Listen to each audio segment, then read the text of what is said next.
तो नमस्कार दोस्तों, अतुल्य क्लासेस की एक नई वीडियो में आपका फिर से स्वागत है। कल हम लोगों ने एक वीडियो जो डाली थी उसमें पढ़ रहे थे the fundamental unit of life, 9th class biology का पहला चैप्टर है ये।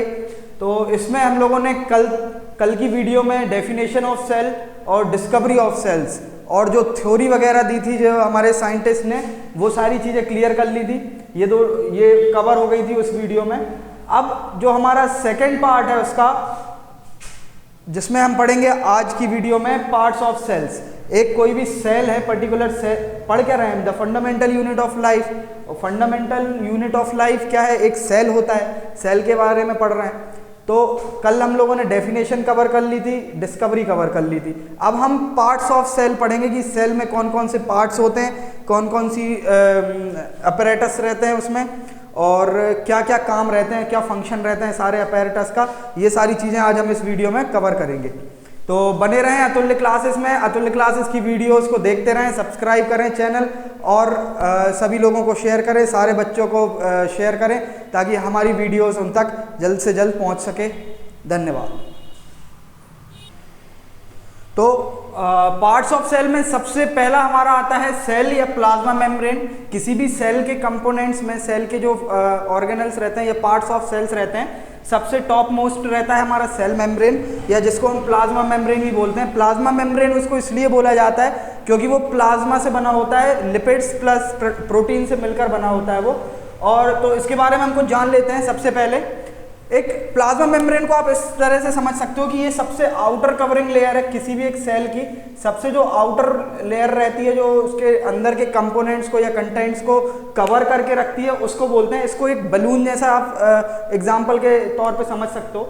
हमारा जो बलून रहता है, बलून का काम क्या रहता है? बलून के अंदर अगर हम वाटर भर दें, पानी भर दें, तो वो क्या है, एक डेफिनेट शेप देता है पानी को। जो अंदर का कंटेंट्स हैं उसको बाहर फैलने नहीं देता है, बाहर निकलने नहीं देता है, एक डेफिनेट शेप देता है। तो उसी की तरह आप ले सकते हो प्लाज्मा मेम्ब्रेन को कि वो एक आउटर कवरिंग लेयर है, फ्लेक्सिबल लेयर है। फ्लेक्सिबल मतलब बहुत ही लचीली लेयर है, थिन लेयर है, इलास्टिसिटी रहती है उसमें।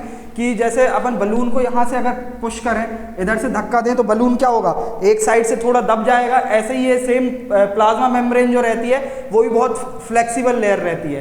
तो सब इसके बारे में हम कुछ पढ़ते हैं। Outer covering layer of any cell, किसी भी सेल जो रहते हैं, कोई भी, चाहे एनिमल सेल हो या प्लांट सेल हो। प्लांट सेल में एक कंडीशन अलग आ जाती है, उसमें एक सेल वॉल और आ जाती है जो सबसे आउटर रहती है। लेकिन animal cell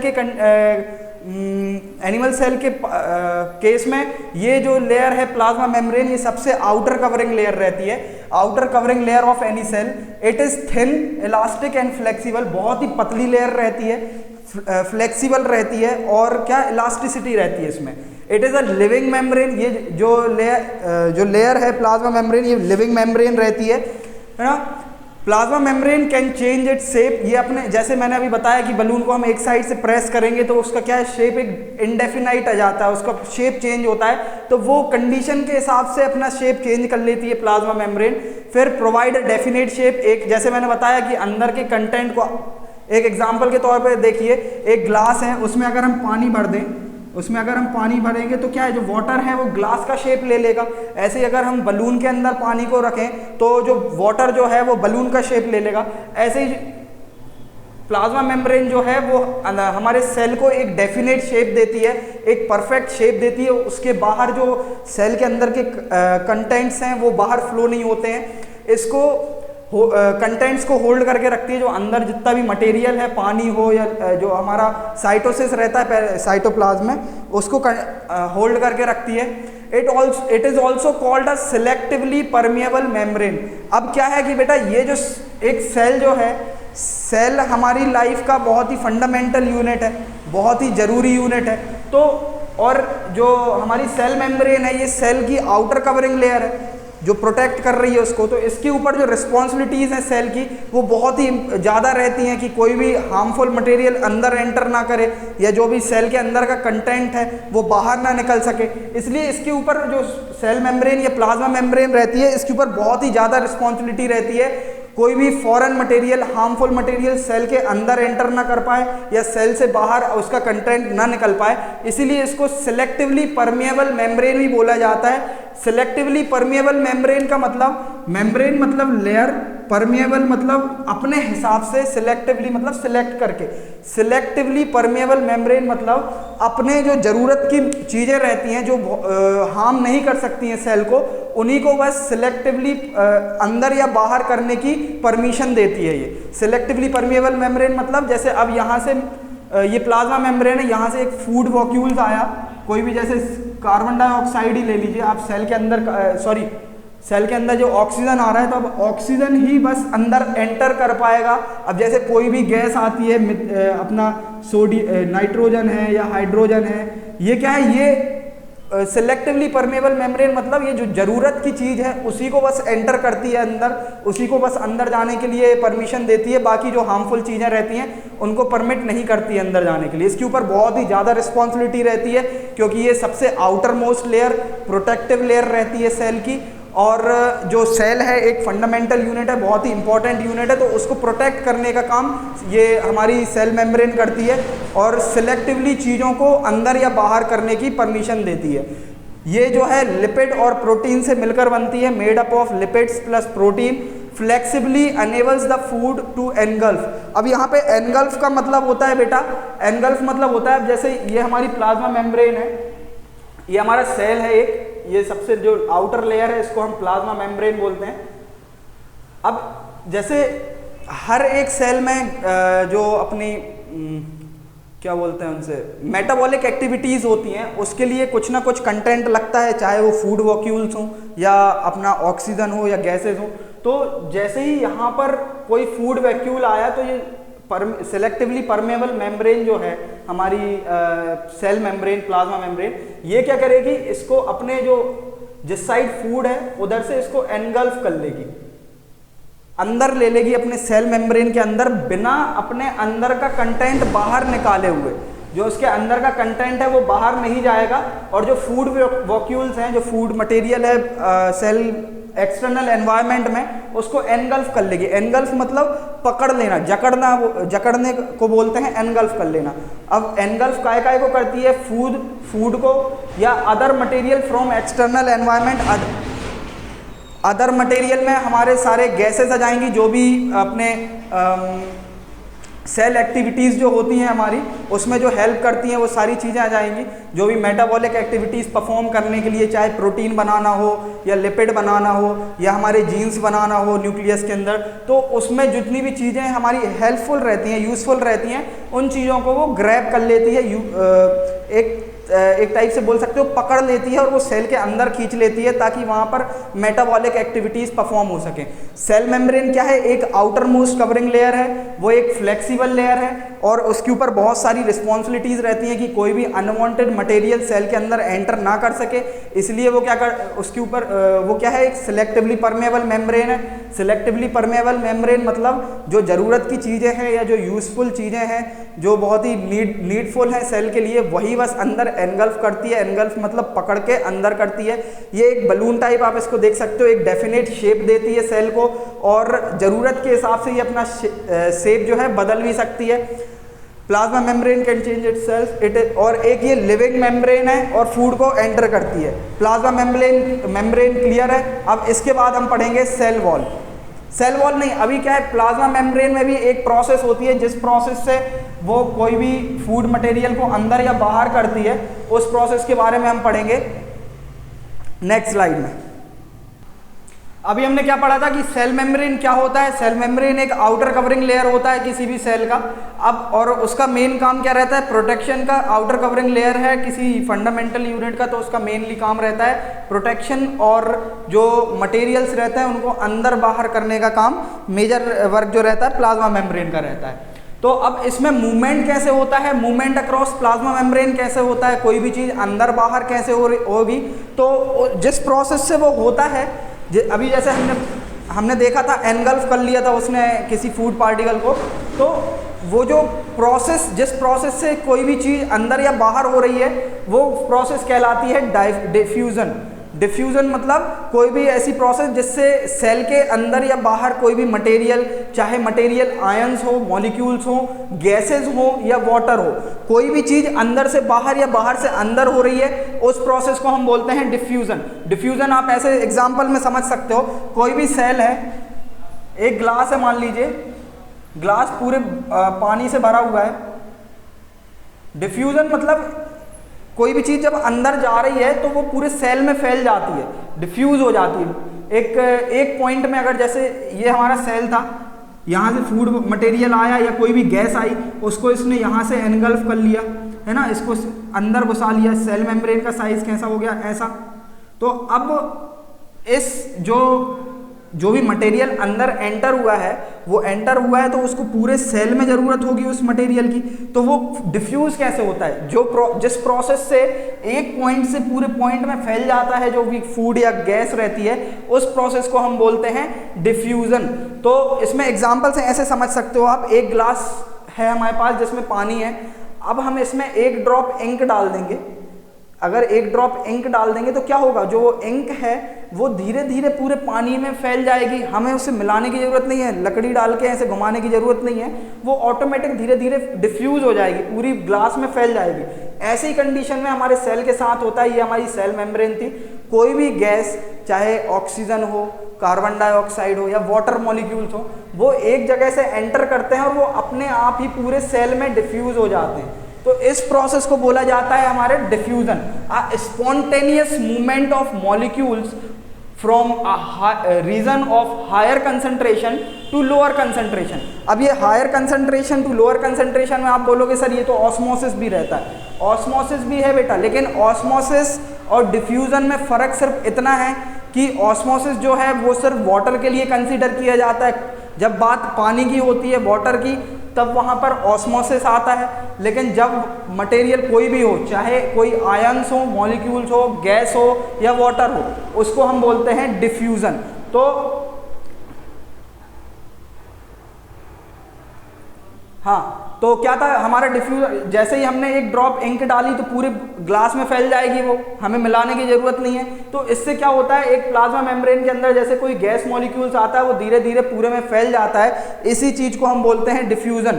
the spontaneous movement of molecules from region of higher concentration to lower concentration is known as diffusion. और पानी के केस में क्या है, इसको ऑस्मोसिस बोलते हैं, लेकिन अगर बात मॉलिक्यूल्स, गैसेस या कुछ भी चीज की हो रही है, उसको डिफ्यूजन बोलेंगे। हाँ, एक चीज और, जो रेट ऑफ डिफ्यूजन रहता है, जो रेट ऑफ डिफ्यूजन कहने का मतलब ऐसा कि किस चीज का ज्यादा रेट रहता है डिफ्यूजन का, मतलब फैलने की टेंडेंसी या कैपेसिटी सबसे ज्यादा किसकी रहती है? सबसे ज्यादा रहती है गैस की, फिर लिक्विड की, फिर सॉलिड की। कोई भी गैस, अगर एक एग्जांपल के तौर पे, अब जैसे मान लीजिए एक क्लोज रूम है, अगर मैं वहां से कोई भी गैस एक पॉइंट से अगर एंटर करूं तो वो कितने जल्दी धीरे से इजीली फैल जाती है। एग्जाम्पल के तौर पे आप ऐसे समझ सकते हो, आपने एक अगरबत्ती जलाई इस रूम में, तो उसकी जो एसेंस है, धुआं है, जो गैस के फॉर्म में जो धुआं निकल रहा है उसका, वो पूरे रूम में कितने इजीली, जल्दी, मतलब स्पॉन्टेनियस, बहुत ही स्पीड में फैल जाता है उसका धुआं। लेकिन उसके गैस के कंपैरिजन में जो लिक्विड है, अगर मैं यहाँ से पानी भरना स्टार्ट करूँ तो उसको फैलने में बहुत टाइम लगेगा, धीरे धीरे फैलता है। और इसी तरीके से अगर सॉलिड का देखें तो सॉलिड की जो पार्टिकल्स रहते हैं बहुत कंजस्टेड रहते हैं एक दूसरे से, तो वो जो है डिफ्यूज, बहुत ही, जो डिफ्यूजन रेट है उसका बहुत कम रहता है। गैस का सबसे ज़्यादा रहता है, फिर लिक्विड का, फिर सॉलिड का।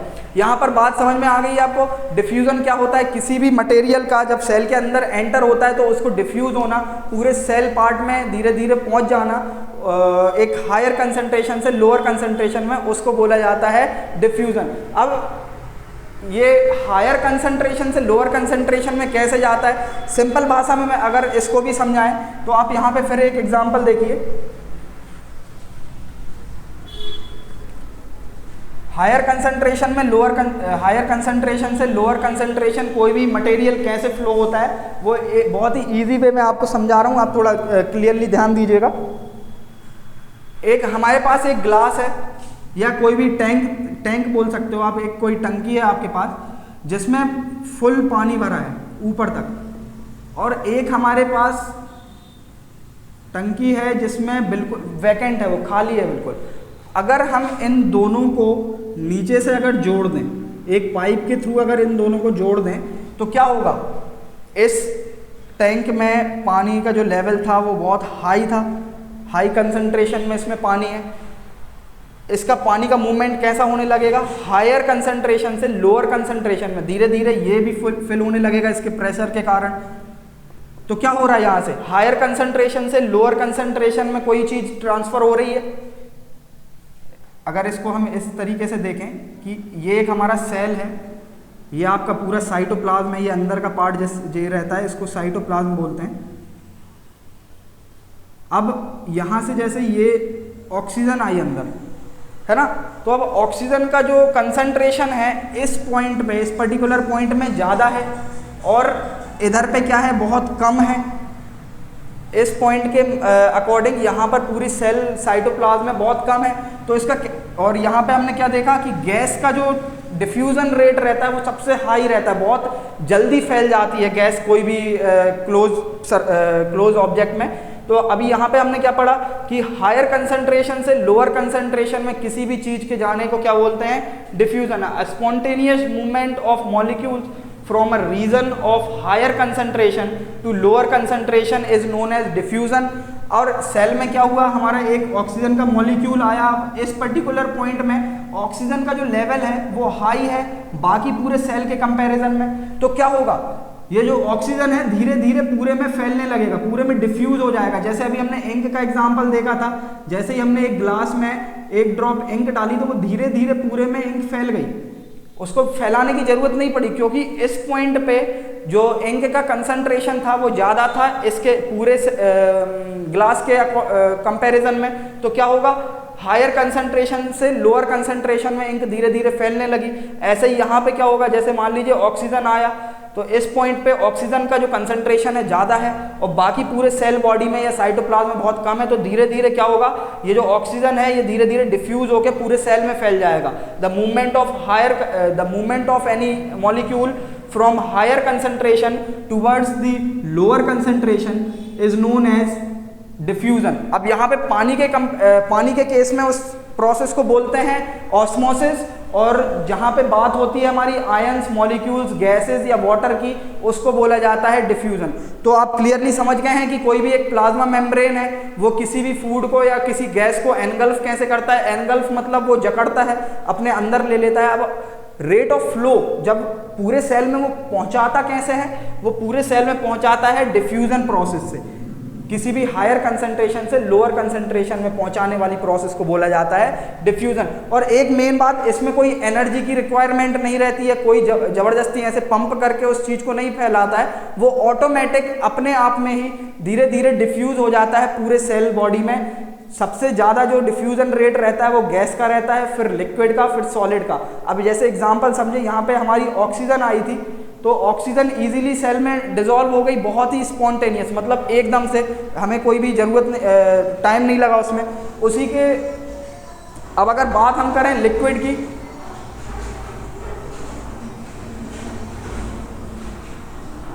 अगर हम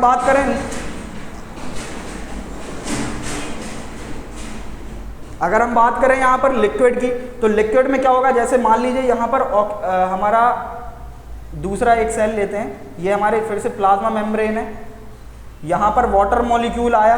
अब वाटर मॉलिक्यूल का जो डिफ्यूजन रेट होगा वो गैस के कंपैरिजन में, ऑक्सीजन के कंपैरिजन में H2O का जो डिफ्यूजन रेट होगा वो बहुत ही कम होगा, है ना। और अगर तीसरा एग्जांपल लें हम, अगर यहाँ पे तो कोई फूड पार्टिकल है, फूड पार्टिकल एक सॉलिड पार्टिकल होगा, तो जब एक सॉलिड पार्टिकल अगर सेल के अंदर एंटर करता है तो उसका डिफ्यूजन रेट सबसे ज़्यादा कम होता है। तो सबसे ज़्यादा डिफ्यूजन रेट किसका रहता है, कोई गैस का लिक्विड के अकॉर्डिंग बहुत ज़्यादा डिफ्यूजन रेट रहता है, और लिक्विड का सॉलिड के अकॉर्डिंग बहुत ज़्यादा डिफ्यूजन रेट रहता है। तो इजीली आप समझ गए होंगे कि डिफ्यूजन किससे बोलते हैं, रेट ऑफ डिफ्यूजन क्या है, और जो हमारे स्मॉल साइज के पार्ट्स हैं, जो सब्सटेंस हैं, वही हमारे सेल में एनगल्फ होते हैं, चाहे वो गैस हो, वाटर मॉलिक्यूल हो या सॉलिड मॉलिक्यूल में फूड वॉक्यूल्स बोल सकते हो आप। तो ये समझ में आ गया है कि सेल मेम्ब्रेन में कैसे डिफ्यूज होता है, कोई भी सेल बॉडी में कोई भी चीज़ कैसे ट्रांसफ़र होती है। अब हम सेकंड, ये जो ऑस्मोसिस है, ऑस्मोसिस क्या है, एक डिफ्यूजन का ही पार्ट है। डिफ्यूज़न कहते हैं हम हर चीज़ के लिए इंक्लूड रहता है, चाहे वो गैस हो, सॉलिड हो या लिक्विड हो, उसमें उस प्रोसेस को हम बोलते हैं डिफ्यूज़न।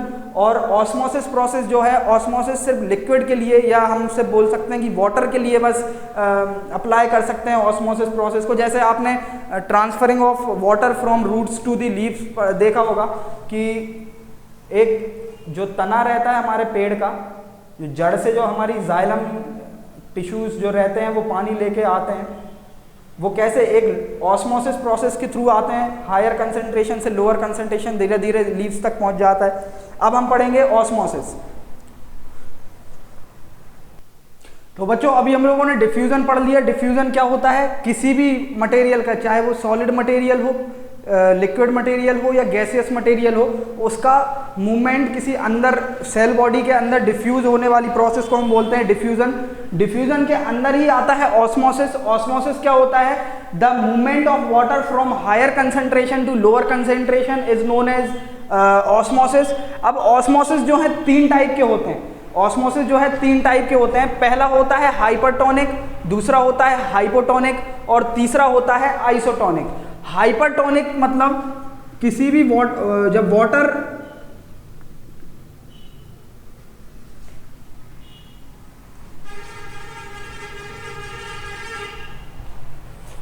हमारा सेल है, एक पर्टिकुलर सेल के अंदर से जब वाटर का मूवमेंट बाहर तरफ होता है उस प्रोसेस को बोलते हैं हाइपरटोनिक। जब एक्सटर्नल एनवायरनमेंट से वाटर की जो कंसंट्रेशन है, यहाँ पे क्या था, वाटर का कंसंट्रेशन ज़्यादा था एनवायरनमेंट के कंपैरिजन में, तो जो सेल के अंदर वाटर रहता है वो बाहर साइड मूव करेगा, उस ऑस्मोसिस को बोलते हैं हाइपरटोनिक। सेकेंड कंडीशन में जब बाहर एक्सटर्नल एनवायरनमेंट में वाटर की जो कंसंट्रेशन है ज़्यादा है सेल के कंपैरिजन में, तो जो वाटर का मूवमेंट होगा वो बाहर साइड से अंदर साइड होगा सेल के, तो इस प्रोसेस को बोलते हैं हाइपोटोनिक।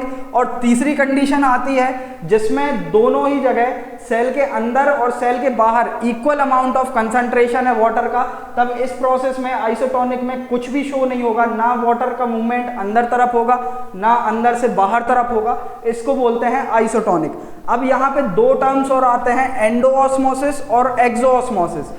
एंडोऑस्मोसिस मतलब होता है movement of water inside the cell. अब इसमें ये तीनों प्रोसेस में आपको कहाँ पर दिख रहा है कि जो वाटर का मूवमेंट है सेल के अंदर तरफ हो रहा है, वो है हाइपोटोनिक। हाइपोटोनिक में क्या होता है, मूवमेंट ऑफ वाटर, जो वाटर मॉलिक्यूल्स है वो एक्सटर्नल एनवायरनमेंट से अंदर साइड एंटर हो रहा है। अब यहाँ पे वर्ड से ही समझ में आ रहा है, एंडो मतलब अंदर तरफ और एक्सो मतलब बाहर तरफ। एक्सो मतलब बाहर, एंडो मतलब अंदर। तो एंडोऑस्मोसिस मतलब होता है कि किसी भी सेल में जब बाहर एक्सटर्नल एनवायरनमेंट से वाटर मॉलिक्यूल्स या वाटर ड्रॉपलेट्स जब सेल के अंदर आते हैं उसको बोलते हैं हम एंडोऑस्मोसिस। और जब सेल के अंदर से वाटर मॉलिक्यूल्स बाहर तरफ जाता है उसको हम बोलते हैं एक्सोऑस्मोसिस। ये हमें हाइपरटोनिक जो है वो एक्सोऑस्मोसिस है और हाइपोटोनिक जो है वो एंडोऑस्मोसिस है। क्लियरली समझ में आ गया। अब यहाँ पे कुछ टर्म्स और देखते हैं। Cell absorb water from external environment through osmosis. क्या कह रहा है ये कि सेल जो है वाटर को एब्जॉर्ब करता है ऑस्मोसिस के थ्रू, एक एक्सटर्नल एनवायरनमेंट से वाटर को, पानी को एक्सटर्नल एनवायरनमेंट से सेल के अंदर एब्जॉर्ब करता है। किस प्रोसेस से, ऑस्मोसिस प्रोसेस से। और ऑस्मोसिस में भी किस प्रोसेस से वो सेल के अंदर आ रहा है, हाइपोटोनिक ऑस्मोसिस से। सेकेंड क्या है, the no energy is required. ये जो प्रोसेस हो रही है, चाहे सेल के बाहर वाटर जा रहा हो या सेल के अंदर वाटर आ रहा हो, इस प्रोसेस में कोई भी एनर्जी रिक्वायर्ड नहीं होती है, ये ऑटोमेटिक होता है, कोई भी एनर्जी नहीं लगती है। और ये जो प्रोसेस है, process last up to equilibrium. Equilibrium मतलब होता है, इक्विलिब्रियम मतलब ये आइसोटोनिक सॉल्यूशन आप देख रहे हो, इसमें क्या होगा, एनवायरनमेंट और सेल के अंदर दोनों जगह कंसंट्रेशन जो है वाटर का वो इक्वल रहता है, तो उस स्टेट को बोलते हैं इक्विलिब्रियम स्टेट, जहां ना ही वाटर अंदर आएगा ना ही वाटर बाहर जाएगा। तो ये प्रोसेस, जो भी प्रोसेस हो रही हैं, चाहे हाइपरटोनिक हो या हाइपोटोनिक प्रोसेस हो रही हैं, ये कब तक चलती हैं, जब तक कि दोनों जगह सेल के अंदर और सेल के बाहर इक्वल अमाउंट ऑफ कंसंट्रेशन ना हो जाए, उस प्रोसेस को बोलते हैं, जब तक ये ऑस्मोसिस प्रोसेस चलती रहती है, चाहे हाइपरटोनिक प्रोसेस हो चाहे हाइपोटोनिक प्रोसेस हो। अब एक पॉइंट और आता है यहाँ पर, ये बहुत ही कीवर्ड है बेटा,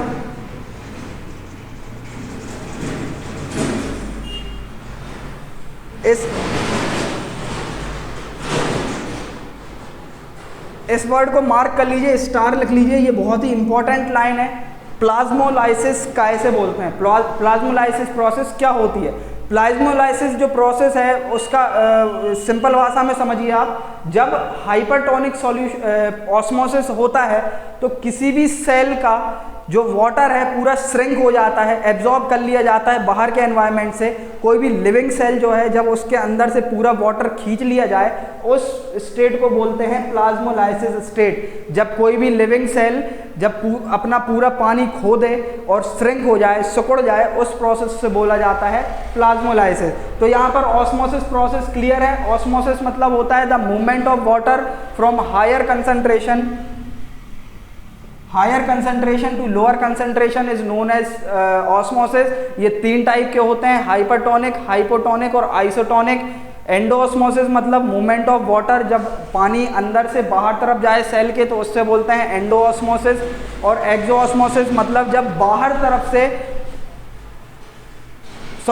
एक्सोऑस्मोसिस मतलब होता है कि जब पानी सेल के अंदर से बाहर तरफ जाए उसको बोलते हैं एक्सोऑस्मोसिस।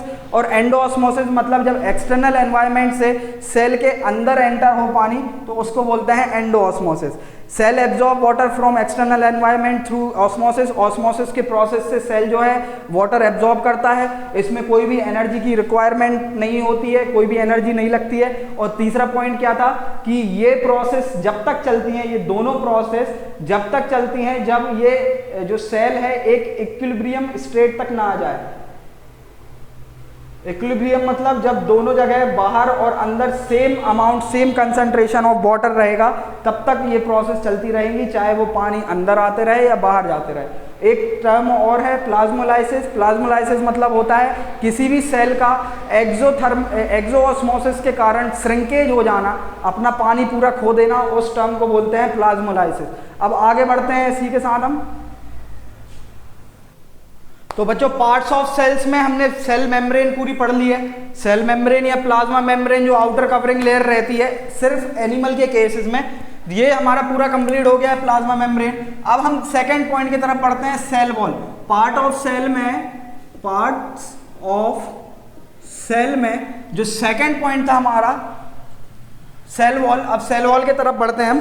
सेल वॉल क्या है, ये जो है सिर्फ प्लांट में प्रेजेंट रहती है। ये हमारा प्लांट सेल है, ये एक एनिमल सेल है। एनिमल सेल के कंडीशन में क्या होता है, जो आउटर लेयर रहती है, ये जो आउटर लेयर है ये प्लाज्मा मेम्ब्रेन है, ये बहुत ही फ्लेक्सिबल रहती है। शेप जो है इसका कैसे भी डिटरमाइन कर सकता है। और जो प्लाज्मा मेम्ब्रेन का मेन फंक्शन क्या रहता है, अंदर के कंटेंट को प्रोटेक्ट करके रखती है। इसके ऊपर बहुत बड़ी रिस्पॉन्सिबिलिटी रहती है। इसको हम सिलेक्टिवली परमेएबल मेम्ब्रेन बोलते हैं कि जो ज़रूरत की चीज़ें रहती हैं वही बस सेल के अंदर जा सकती है। लेकिन जो और इसमें जो प्लाज्मा मेम्ब्रेन थी वो हमारी लिविंग सेल मेम्ब्रेन थी, एक जीती जागती मेम्ब्रेन थी। लेकिन ये क्या है, नॉन लिविंग रहती है, फ्रीली परमेएबल रहती है। फ्रीली परमेएबल मतलब इसके ऊपर कोई भी रिस्पॉन्सिबिलिटी नहीं रहती है, मरी हुई रहती है, तो वो सिलेक्ट कर ही नहीं पाती है कि कौन सी चीज़ हार्म कर सकती है सेल को या कौन सी चीज़ प्रोटेक्ट करती है। तो वो हर चीज़ को अलाउ करती है अंदर या बाहर जाने के लिए। तो इसको क्या है, फ्रीली परमेएबल मेम्ब्रेन भी बोला जाता है। ये प्लांट सेल को एक डिटरमाइन शेप देती है, एक शेप प्रोवाइड करती है, फिक्स शेप प्रोवाइड करती है। ये हमारे प्लांट सेल का डायग्राम है, ये एनिमल सेल का डायग्राम है। आप देख सकते हैं इसमें 2 लेयर हैं। अंदर वाली जो है वो प्लाज्मा मेम्ब्रेन है और जो ऊपर वाली लेयर है वो सेल वॉल लेयर है, सेल वॉल। ठीक है, ये जो ऊपर वाली लेयर है इसको सेल वॉल बोलते हैं और जो अंदर साइड वाली जो लेयर है इसको प्लाज्मा मेम्ब्रेन बोला जाता है। फिर ये जो सेल वॉल है, सेल वॉल सेल्यूलोज से बनती है और एक टर्जिडिटी देती है। टर्जिडिटी मतलब होता है, जैसे आप एक एग्जांपल समझिए कि आप एक बलून फुला रहे हैं या बलून में वाटर भर रहे हैं, वाटर फिल कर रहे हैं, तो एक पॉइंट ऐसा आएगा जब वो बलून फट जाएगा उसकी टेंडेंसी के अकॉर्डिंग, मतलब जब उसके अंदर प्रेशर ज़्यादा हो जाएगा, वो झेल नहीं पाता है तो फट जाता है वो। लेकिन ये सेल वॉल का काम क्या रहता है, सेल वॉल टर्जिडिटी देती है। टर्जिडिटी मतलब जो प्लाज्मा मेम्ब्रेन है, प्लाज्मा मेम्ब्रेन एक बलून जैसा, हमने एग्जाम्पल दिया था कि वो अपने शेप चेंज कर सकती है, इलास्टिक रहती है, इलास्टिसिटी रहती है उसमें, वो अपने हिसाब से अपने शेप को कम या बढ़ा सकती है। तो जब अब ये प्लांट केस में क्या होता है कि प्लांट्स को एनिमल्स से ज़्यादा वाटर की नीड होती है, वाटर उनके सेल्स के अंदर ज़्यादा भर जाता है, तो ये फटने में उनको रोकती है, फटने नहीं देती है ये सेल वॉल। सेल वॉल क्या है, प्लाज्मा मेम्ब्रेन के ऊपर लगी हुई रहती है ताकि ये जब स्वेल करे, स्वेल मतलब फूलता है जब पानी अंदर रहता है, तो उसको फटने नहीं देता है, सेल को फटने नहीं देता है। तो ये क्या करता है, प्रोवाइड्स टर्जिडिटी और स्ट्रेंथ और टर्जिडिटी प्रोवाइड करता है। और ये जो सेल वॉल है ये बहुत ही हार्ड रहती है। प्लाज्मा मेम्ब्रेन क्या थी, ये सॉफ्ट थी, इलास्टिसिटी थी इसमें और फ्लेक्सिबल थी, लेकिन ये जो सेल वॉल रहती है, सेल वॉल हार्ड रहती है और सेल्यूलोज से मिलकर बनती है। ये नॉन लिविंग मेम्ब्रेन कहते हैं इसको, और ये शेप देती है एक प्लांट सेल को। सेल वॉल एक, ये मार्क कर लेना आप, बहुत ही इंपॉर्टेंट पॉइंट है कि सेल वॉल जो है सिर्फ प्लांट्स में प्रेजेंट रहती है, एनिमल्स में प्रेजेंट नहीं रहती है। तो सेल वॉल क्लियर है। अब हम इसके बाद बढ़ेंगे साइटोप्लाज्म, जो हमारा तीसरा टॉपिक था। पार्ट्स ऑफ सेल में सेल मेम्ब्रेन कंप्लीट कर लिया है, सेल वॉल कंप्लीट कर लिया है। अब हम बढ़ेंगे साइटोप्लाज्म में। साइटोप्लाज्म क्या है, साइटोप्लाज्म बेसिकली जैसे ये एक अगर डेफिनेट शेप देखें तो ये ऊपर वाली जो लेयर है इसको हम प्लाज्मा मेम्ब्रेन बोलते हैं। अंदर जो ये ब्लैक स्पॉट दिख रहा है ये न्यूक्लियस है, और जो बीच का फ्री स्पेस रहता है, ये जितना भी फ्री स्पेस दिख रहा है ये इतना, इस पार्ट को बोलते हैं हम साइटोप्लाज्म। सेल के अंदर न्यूक्लियस और प्लाज्मा मेम्ब्रेन के बीच में जो पार्ट रहता है उस पार्ट को हम बोलते हैं साइटोप्लाज्म। वो अभी हम नेक्स्ट स्लाइड में कवर करेंगे। चलो, तो साइटोप्लाज्म में बढ़ने से पहले हम कुछ डिफरेंस देख लेते हैं। अभी हमने क्या क्या कवर कर लिया था, प्लाज्मा मेम्ब्रेन हो गया है हमारा और सेल वॉल कंप्लीट हो गया है। तो अभी हम कुछ डिफरेंस देख लेते हैं कि सेल वॉल और प्लाज्मा मेम्ब्रेन में क्या डिफरेंस रहते हैं, मेजर डिफरेंस। तो सबसे पहला पॉइंट है कि it is present in only in plants. ये सेल वॉल जो है सिर्फ प्लांट्स में प्रेजेंट रहती है, और प्लाज्मा मेम्ब्रेन जो है वो प्लांट्स और एनिमल्स दोनों में ही प्रेजेंट रहती है। सेकेंड पॉइंट है हमारा कि जो सेल वॉल है ये प्लांट्स में आउटसाइड वॉल है, सबसे बाहरी वॉल कहलाती है ये। लेकिन प्लाज्मा मेम्ब्रेन जो है, प्लाज्मा मेम्ब्रेन एनिमल्स की केस में सबसे आउटर मोस्ट लेयर रहती है, और प्लांट्स में सेल वॉल के नीचे रहती है हमारी प्लाज्मा मेम्ब्रेन। थर्ड पॉइंट है कि ये नॉन लिविंग मेम्ब्रेन है, ये जिंदा नहीं रहती है, नॉन लिविंग मेम्ब्रेन है, और प्लाज्मा मेम्ब्रेन जो है लिविंग मेम्ब्रेन है। फोर्थ है ये रिजिड रहती है, थोड़ी टफ रहती है, और हमारी टर्जिडिटी प्रोवाइड करती है प्लाज्मा मेम्ब्रेन को। और जो प्लाज्मा मेम्ब्रेन रहती है ये फ्लेक्सिबल रहती है, फूल भी सकती है और टचक भी सकती है। फिफ्थ पॉइंट था फ्रीली परमिएबल, ये किसी भी मटेरियल को ब्लॉक नहीं करती है, किसी भी मटेरियल को आने जाने में कोई भी रोक टोक नहीं लगाती है। लेकिन ये जो हमारी प्लाज्मा मेम्ब्रेन है ये सिलेक्टिवली परमिएबल रहती है, क्योंकि ये सिर्फ रिक्वायर्ड मटेरियल को ही, जो ज़रूरत वाले मटेरियल है उसी को बस अंदर बाहर होने देती है। फिर ये सेल्यूलोज से मिलकर बनती है, और ये लिपिड और प्रोटीन से मिलकर बनती है। इसका फंक्शन है, सेल वॉल का फंक्शन रहता है प्रोटेक्शन करना। जो इनर प्लाज्मा मेम्ब्रेन है प्लांट सेल्स का, तो उसको प्रोटेक्शन और स्ट्रेंथ प्रोवाइड करती है। और हमारी प्लाज्मा मेम्ब्रेन का वर्क क्या रहता है, ये इनर मटेरियल जो रहता है, इनर कंटेंट, जैसे अंदर का जो साइटोप्लाज्म है उसको कंट्रोल करके रखती है, उसको होल्ड करके रखती है, बाहर लीक नहीं होने देती है। और दूसरा क्या है, control the passage of material. ये जो मटेरियल है, जैसे अभी हमने यहाँ पे पढ़ा कि एक सिलेक्टिवली परमेबल मेम्ब्रेन है, कि जिस चीज़ की ज़रूरत है सिर्फ वही अंदर बाहर हो सकता है, तो ये कंट्रोल करती है कि कौन सी चीज़ को अंदर जाना चाहिए और कौन सी चीज़ को बाहर जाना चाहिए। तो ये थे कुछ डिफरेंस हमारे सेल मेम्ब्रेन और सेल वॉल के। ये सारी चीज़ें क्लियर हैं। ये आ सकता है, कभी कभी आ जाता है एग्जाम में, ये आप नोट करके रख लीजिएगा। अब हम जो साइटोप्लाज्म, न्यूक्लियस और सेल ऑर्गेनल्स हैं, ये हमारी नई वीडियो में कल कवर करेंगे। तो देखते रहें अतुल्य क्लासेस की वीडियोस और शेयर करते रहें। सारे बच्चों को हमारी वीडियोस शेयर करें, ताकि सब बच्चों को, जो बच्चों के नोट्स बन सकें। हम सारे नोट्स बिल्कुल बहुत ही ईजी वे में बना रहे हैं, ये मैं खुद बनाता हूँ। ये सारे नोट्स आप देख सकते हैं, बहुत ही ईजी लैंग्वेज में। शेयर करें मेरे चैनल को। धन्यवाद।